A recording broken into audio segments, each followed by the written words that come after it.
My name is Andrew Hughes. I grew up over in Paulsville, Washington, but I've been in Seattle for 20 plus years.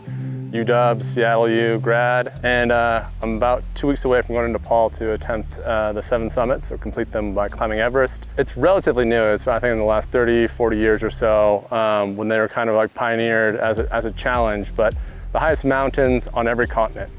I was on the summit push in 2019, and we got stalled by weather for a couple of days and developed a really hearty cough that turned out to be pneumonia and forcing an evac from over 20,000 feet by helicopter, and dropped 20 pounds, which was helpful to have Dick's Burgers when I got home to put those back on. Was planning on going back last year, and went a lot of dreams for a lot of people, and mine is minuscule compared to many, but was postponed for a year. And up until actually about a month ago, I didn't even know what was going to happen this year. My team I was supposed to go and actually canceled on me on February 1st, and so I've had to pivot to a new team, which is actually Madison Mountaineering, which is a local, another Northwestern company, a guy from Bainbridge Island who started it.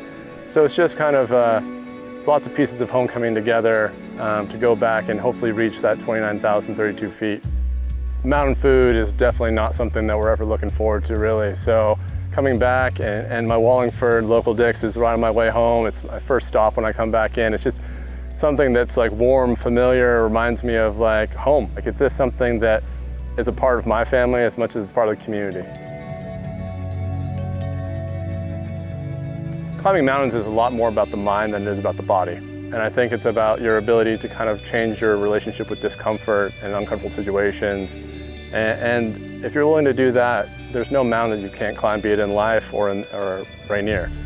It only took me climbing Rainier to really find this connection to the outdoors that I never knew.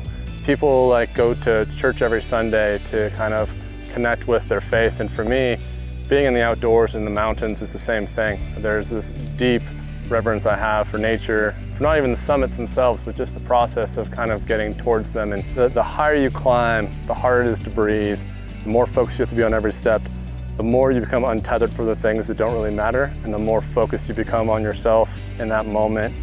And you just really find this meditation through that movement and through that breath, and it just forces you to be so present. And it's very challenging sometimes to have that when there's so many things going on in our day-to-day lives. Hopefully in the coming years, as we work on kind of accessibility and ensuring people have access to get into the outdoors, because I think that's how we create stewards to protect these beautiful places that we want to be in. The big goal is to always come home. The summits are great, but coming back to the place I love and the people I love is always the most important thing. So have humility when you get to great heights, and make sure you come home.